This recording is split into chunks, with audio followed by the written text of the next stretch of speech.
What did I do to deserve this? This pain is unbearable. She spent 3 days cooking, 3 days on her feet, 50 guests, one man she loved, and one woman she thought was her best friend. And on the night of that party, standing in her own kitchen, surrounded by the smell of food she had made with her own 2 hands, with music playing and laughter bouncing off the walls of a house she had built into a home, Caroline Mitchell felt something she had not felt in a very long time. She felt happy, genuinely, fully, completely happy. The kind of happy you only feel when you believe your life is exactly where it is supposed to be. The kind of happy that makes you stand still for just a second and think quietly to yourself, this is it. This is the life I always wanted. She did not know that in that same house at that same moment, the 2 people she loved most in the world were standing a little too close together in a hallway that she could not see from where she stood. She did not know that what she was feeling in that kitchen was not the beginning of something beautiful. It was the last night of the life she had always known. Before we go any further, we want to take a moment and ask you, before we go deeper into this story, let us know in the comments where you are watching from. We would love to hear from you. And if you are not already subscribed, hit that subscribe button right now so you never miss any of our upcoming videos. Because the story you are about to hear is one of the most emotionally devastating and ultimately transforming accounts of trust, betrayal, and survival we have ever told. And it starts, whereas most of the greatest tragedies in human history do, not with a villain, but with a woman who simply believed in love. To understand what happened to Caroline Mitchell, you have to first understand who she was before it happened. Because the woman who would eventually be forced to rebuild herself from nothing was not born broken. She was not someone who expected pain or anticipated loss. She was, by every measure, someone who had done everything right. Caroline grew up in a small but proud suburb of Columbus, Ohio. The kind of neighborhood where people still waved at each other from front porches and kids rode their bikes until the streetlights came on. She was the second of 3 children, raised by a mother who kept every birthday card she ever received and a father who believed that a firm handshake and a good reputation were a man's most valuable possessions. Her parents were married for 31 years. Her grandparents were married for 54. Marriage in Caroline's world was not just a legal arrangement. It was a covenant. It was the single most important thing a person could build in a lifetime. She was the kind of girl who paid attention to things, who remembered the names of people's children when she ran into them at the grocery store, who brought food to neighbors when someone got sick, who showed up, always, consistently, without being asked. She was the kind of woman who, when she was your friend, really was your friend. Not the kind of friendship that evaporates when life gets inconvenient, but the real thing, the kind you could call at 2 a.m, the kind who would actually answer. She met Daniel Mitchell the summer before her senior year of college at Ohio State, at a graduation party for a mutual friend. He was 24, tall, broad-shouldered, with an easy laugh and the kind of confidence that didn't read as arrogance, but rather as a man who was simply comfortable in his own skin. He shook her hand and held it just slightly longer than necessary, and she remembered that she did not pull away. They talked for 3 hours at that party, long after most people had left. He called her the next morning. What happened between them in those first months was the kind of thing people write songs about. It was effortless. It was electric. It was the kind of love that makes you forget you were ever lonely. He wrote her letters, actual handwritten letters with stamps. He drove 4 hours on a random Tuesday just to bring her soup when she was sick. He remembered that her favorite flower was a ranunculus, not a rose, and he brought her ranunculi for no reason at all on an ordinary Thursday in February. He told her she was the most interesting person he had ever met, and he said it in a way that made her believe he actually meant it. They got engaged after 2 years. The proposal happened on a hiking trail in the Hocking Hills in southern Ohio, at a waterfall they had discovered together on their very first road trip as a couple. He got down on one knee and the diamond was small, but she would later say that it was the most beautiful thing she had ever seen. Not because of what it was, but because of what it meant. And they were married 18 months later in a small ceremony in her mother's backyard. Her father walked her down a makeshift aisle of mason jars and sunflowers, and when Daniel lifted her veil, He was crying before she was. It was, everyone agreed, a perfect wedding. Not in the magazine sense. Not polished or professionally coordinated. Perfect in the human sense. Full of laughter and imperfection and moments that could never be staged because they came from a genuine place. Her maid of honor gave a speech that made everyone cry. Her maid of honor's name was Renee Holloway. Renee had been Caroline's best friend since the 7th grade. Since a Tuesday in October when Caroline, having just moved to a new school, sat down in homeroom and the only open seat was next to a girl with long braids and a dog-eared copy of a book that Caroline had also just finished reading. They looked at each other's books and laughed, and that was it. That was the beginning of a friendship that would last, that would survive, that would feel for almost 25 years like the most permanent and unshakable thing in Caroline's life outside of her own family. Renee was funny in the way that only a certain kind of person can be funny. The kind that doesn't try to be funny but just is, because they see the world at a slightly different angle than everyone else.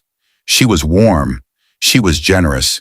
She was the first person Caroline called when her father was diagnosed with a heart condition, and the first person at the hospital when he went in for surgery.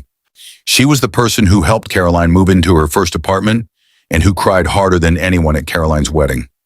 She was, in every sense, the sister Caroline never had. Renee had married a man named Curtis Holloway several years earlier.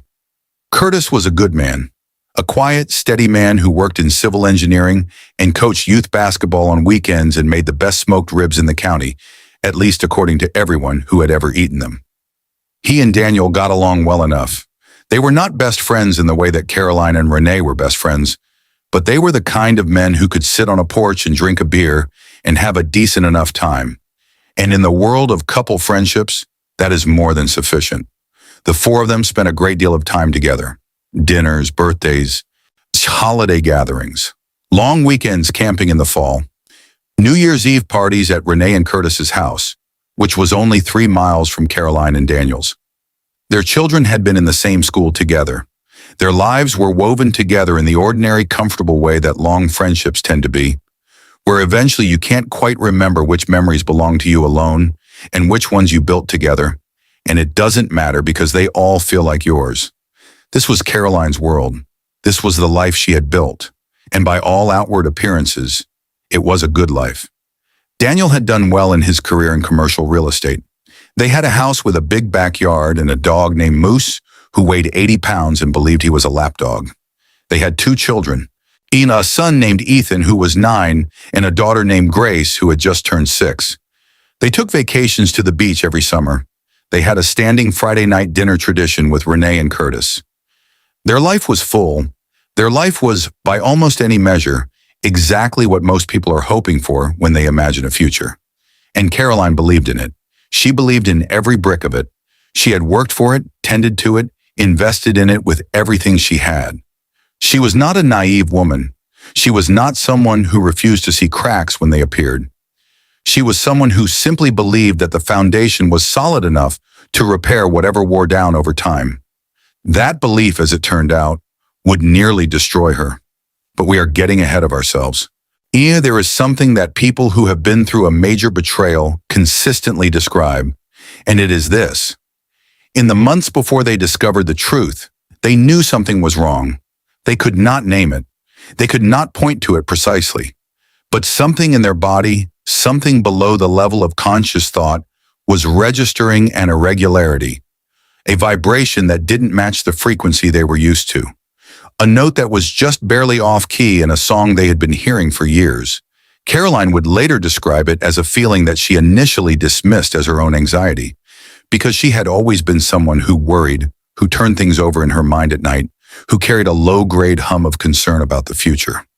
So when she first began to notice something slightly off in Daniel's behavior, she did what she had trained herself to do. She questioned herself first. It started looking back, somewhere around the spring of the year before the party. Daniel had always been attentive, not performatively attentive, not the kind of husband who makes grand gestures for an audience, but quietly, consistently present in the way that matters far more in the long run. He remembered things. He listened. He came home when he said he would. He was engaged, involved there. But somewhere around March, he began to drift. It was subtle, almost imperceptible. He started coming home later than usual from work, not dramatically late, not the kind of late that triggers suspicion in a movie, but 20 minutes here, 45 minutes there. He began keeping his phone face down on the table when he was home, which Caroline noticed because he had never done that before. He started going to the gym in the evenings more frequently, which she initially welcomed because she had been encouraging him to exercise more for years. He was less talkative at dinner. He was present in the physical sense, but absent in the way that mattered. She would tell him something about her day and catch him looking just slightly past her, the way someone looks when they are thinking about something else. He stopped reaching for her hand in the car. Small thing, very small thing. But she noticed. She tried to address it. She was not a woman who sat on things. She brought it up one evening after the kids had gone to bed, sitting at the kitchen table with cups of tea that neither of them finished. She told him she felt like they had been disconnected recently. So she asked if there was something going on at work. She asked if something was bothering him. He said no, there was nothing. He said he was tired. He said the real estate market had been stressful and that he was sorry he had been distracted. He held her hand across the table. He looked her in the eye. He said he loved her and that everything was fine. And because she wanted to believe him, and because she trusted him, and because the alternative was a thought so frightening and disorienting that her mind reflexively pushed it away, she believed him. She brought it up once more, a few weeks later. Same response. A little more irritated this time actually, which she found odd, but which he explained by saying that he felt like she was always looking for something to be wrong and that it was exhausting. That hurt. Why that particular comment lodged itself somewhere in her chest and stayed there. Not because it felt cruel, but because it felt, in a small and troubling way, like it might be true. She was someone who worried. Maybe she was imagining things. Maybe she was creating a problem that did not exist. She threw herself into the spring cleaning of the house, into the children's school activities, into a new project at work. She was a graphic designer, freelance, with enough clients to keep her genuinely busy. She had deadlines. She had school pickups. She had a life full enough that it was easy, when you wanted to fill your attention with something other than a nameless, formless dread that you couldn't even articulate to yourself. And then there was Renee. Renee had been going through her own difficult season, or so she said. Because she and Curtis had been having marital problems, which she confided to Caroline in the way that close friends confide things. Over coffee at the kitchen table, in the small hours after the children had fallen asleep during a movie on the couch. She said they were in couples therapy. She said she and Curtis had grown apart. She said she felt unseen and unappreciated, and that she wasn't sure she was still in love with him. Caroline was a good friend. She listened. She asked the right questions. She validated Renee's feelings without taking sides. She told Renee that she and Curtis had built a good thing together and that the hard work of repairing a marriage was worth doing, but that ultimately only Renee could know what was right for her own life. She said all the things you say to a friend who is struggling. She meant every word. What she did not know, could not have guessed, would not in her most frightened and suspicious moments have imagined, was that the marital problems Renee was describing to her were not what they appeared to be. The distance Renee felt from Curtis was real. The sense that something was missing in her marriage was real. What was not real, what was the part Caroline was not being told, was who Renee had decided to fill that absence with. For months, while Caroline sat across the kitchen table from her oldest and most beloved friend and listened to her talk about loneliness and disconnection, the source of Renee's distraction, the reason Renee's eyes had a certain light in them that Caroline had noticed but attributed to therapy-induced self-awareness, in the explanation for why Renee seemed to have a new energy, even as she described her marriage as crumbling, was Daniel. Daniel Mitchell. Caroline's husband. The man who had driven 4 hours on a Tuesday to bring her soup. The man who had gotten down on one knee at a waterfall in the Hocking Hills.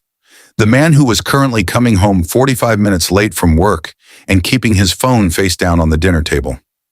This is the part of the story that requires a moment of stillness, because if you let yourself really sit with it, really absorb what was happening in those months, the geometry of the deception becomes almost too painful to contemplate. Two people who were supposed to be the two most permanent fixtures of Caroline's world. The person she shared her bed with and the person she shared her soul with. And were meeting in a deception that required not just their dishonesty, but a sustained, active, daily choice to look her in the face and say nothing. Every dinner they sat through together, the four of them, with the wine and the plates and the easy laughter and the stories about the kids, was a performance. Every coffee morning between Caroline and Renee, where Renee looked at her friend across the table and cried real tears about loneliness, was a lie. Every night that Daniel came home late and Caroline asked if everything was okay, and he said yes, was a choice, not a mistake, not a moment of weakness, a deliberate, repeated, sustained choice.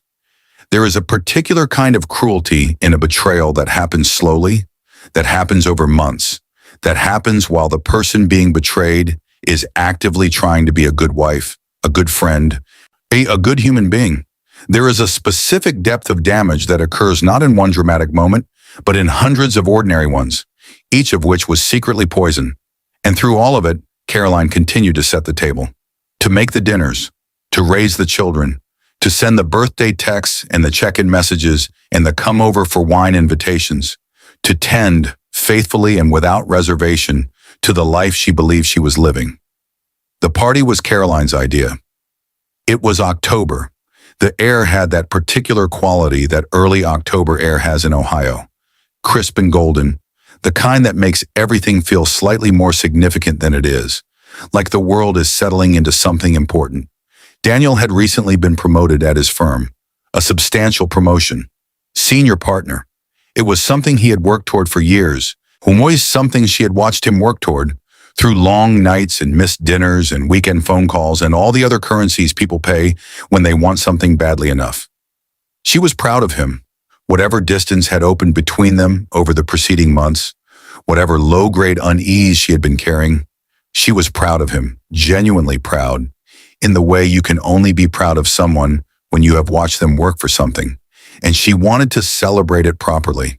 She wanted to do what she did better than almost anyone she knew, which was create a space where people felt welcomed, fed, appreciated. She wanted to fill their house with the people who mattered to them and say, with food and light and warmth, "Look at what we have built."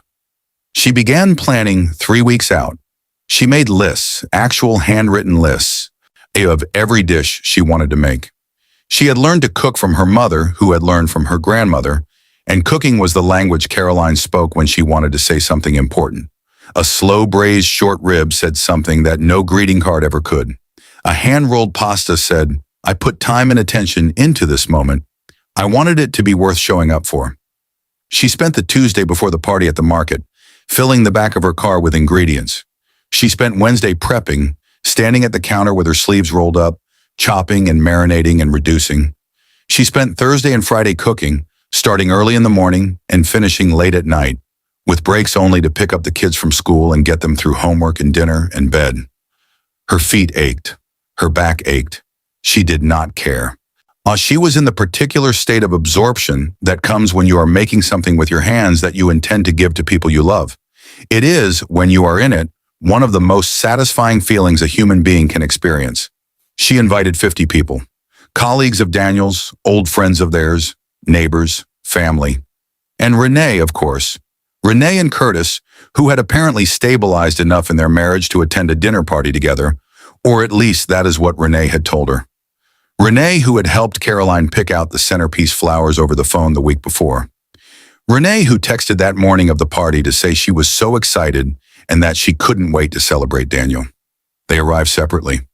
Renee came first earlier than most. It's the way close friends do when there is still setting up to do and you want to help.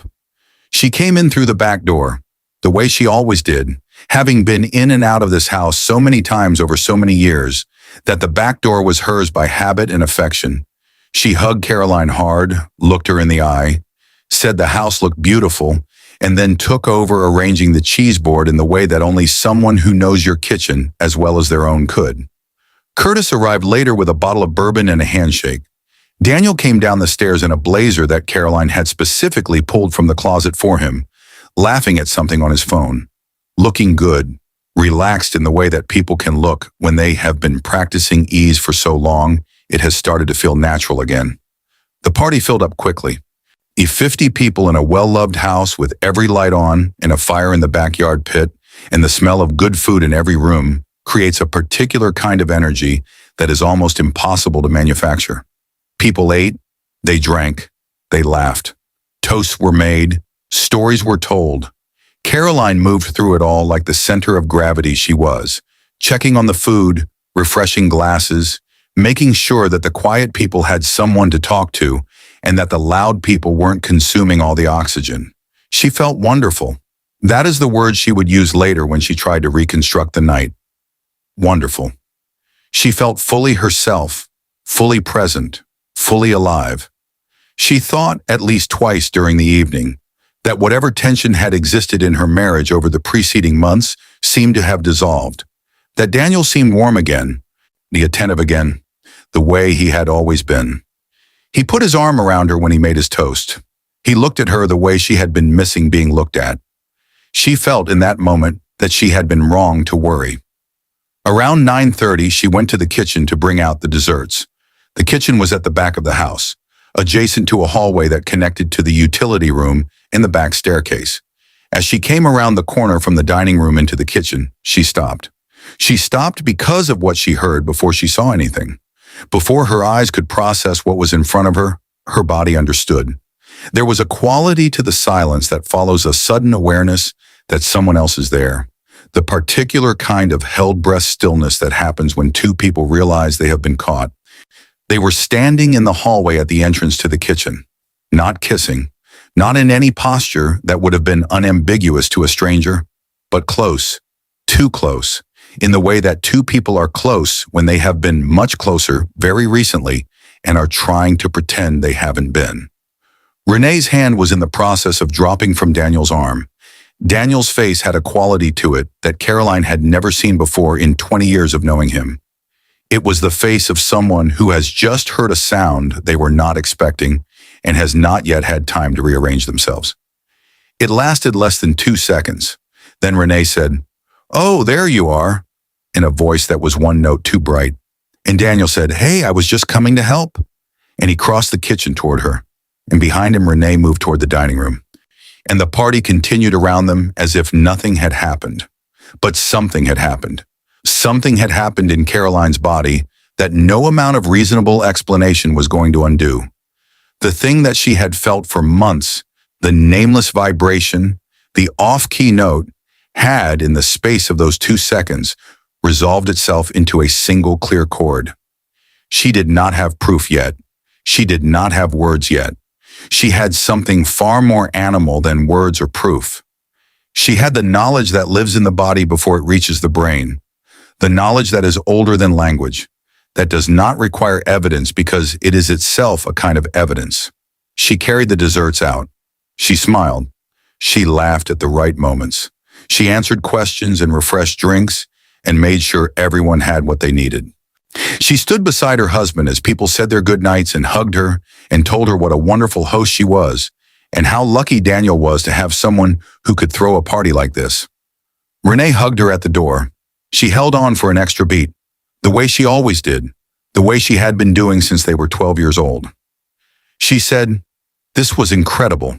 You are incredible."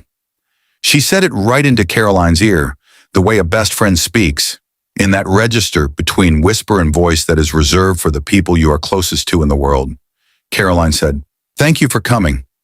She said it clearly and warmly and with a smile on her face, and she held the door open as Renee and Curtis walked out into the October night. Then she went inside, closed the door, leaned her back against it, and for the first time in hours, allowed herself to feel the thing she had been holding at a distance for the last 2 hours. It moved through her like cold water, and she knew, with a certainty that had nothing to do with proof and everything to do with the accumulated truth of the last several months suddenly snapping into focus, that her life was not what she had believed it to be. She did not sleep that night. She lay in bed beside Daniel, who fell asleep quickly in the way that people can when they have been living a performance for so long they have made peace with it, and she stared at the ceiling and she thought, She did not cry. Not yet. She was past the point of tears, into a kind of crystalline, controlled clarity that sometimes descends when the body understands it needs all its faculties intact. She thought about everything she had noticed over the preceding months, and she placed each memory in a new context. The late arrivals home,